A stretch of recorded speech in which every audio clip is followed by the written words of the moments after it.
Hey there, how you doing? It's Tom Breeze here from tombreeze.com. In this training video, we're going to talk about body language and hand movements. Body language is argued as the most important skill to have as a presenter, because body language makes up so much of our communication. Many studies from social sciences have proved this, and there's one Dr. Albert Mehrabian who's done a lot of studies in this area. In fact, he found out that from all of his research, it comes down to 7% of our communication is the words we choose. 38% of it is our voice tonality, the way that we say those words. And then body language is 55%. So it's so important to look the part when we're in front of people, because that's immediately what they see. Look, they judge us from the moment we stand up.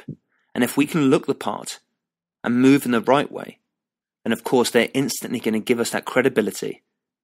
And as a result, we'll be seen as an authority in our subject.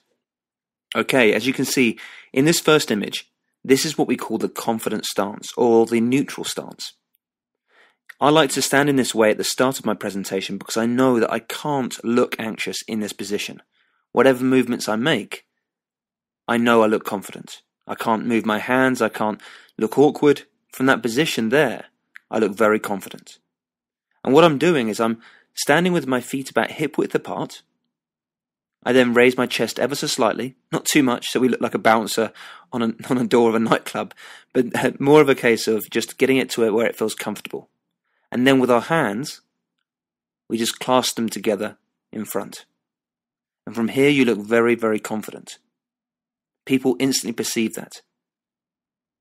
And the thing is, I'm sure that you can remember being at school and having some teachers that instantly demanded our attention, and we became quiet as soon as they walked into that classroom. Some teachers, however, we found that we just carried on speaking when they entered the room and told us to be quiet. And this came down to a lot of body language, the way that they communicated to us. And this is exactly what you need to do when you're in front of your audience. Okay, let's move on to the next image.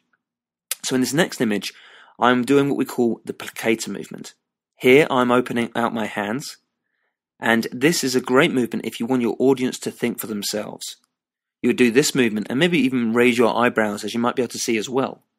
And it makes your audience want to agree with you, but also makes them think for themselves in terms of if you ask them a question, they're going to want to deliver an answer for you as well. This is a great way of getting interaction with your audiences. Yes or no questions at this point are very, very effective. I'll use this at the very start of my presentation, typically in the why section of the format system, because you're going to find that your audience will agree with you, and then you have them engaged from the very beginning. Okay, let's move on to the next image. This next image is the leveler movement. Here you are putting your hands down, and you're pushing information down basically. And as a result, you'll find that no one questions what you are saying. This is a very, very effective tool and technique to use, and you'll find that your audience will instantly listen to what you have to say. Okay, so in this next image, I'm now doing what we call the thinker movement.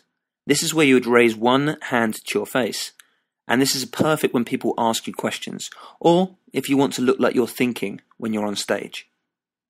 Now, sometimes when it comes to questions and answers, people will ask you the most obvious questions in the world, and we'll find it very frustrating. Look, when we ask questions, we want to make sure that the audience feel empowered, and they feel that their question was a great question to ask. Then you'll be building that rapport, but also you won't be destroying the rapport if you tell them that was an obvious question, of course.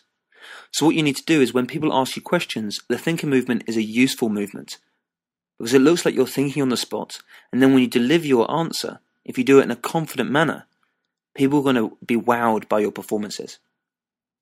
Okay, let's move on to the next image. And in this image, I'm doing the Joker movement. The Joker movement is a fantastic movement to make sure your audience laugh at the right points, but use it with care. I mean, I'm obviously exaggerating the movement here just for this video so you can see exactly what you need to do, and at the same time think about what you're saying and when you would include this movement.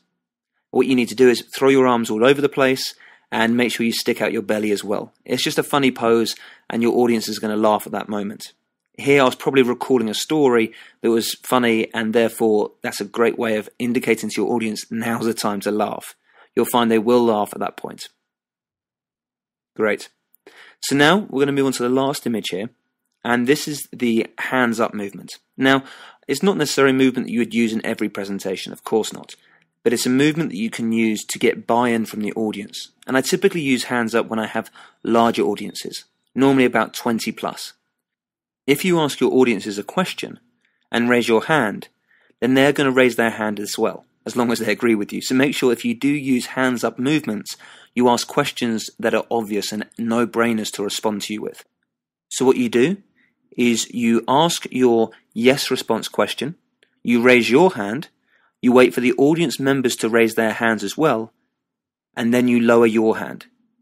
Now from the image it's not that clear, but I'm actually standing on tiptoes and I'm raising my eyebrows. And this is just to ensure that your audiences will respond. The more emphasis you can put on your hand up, the better, because they'll know to respond at that moment. Okay, so there's some movements for you to concentrate on for now. See where you can add them into your presentations. Just for a tip, I usually use the Piccata movement at the beginning of a presentation to get buy-in, and I use the leveler movement at the what if section to make sure you close things down, you add a lot of certainty to your presentation, and people will want to agree with you instantly. So go and use these, go and implement them, practice them, and I look forward to speaking to you soon. Thanks very much.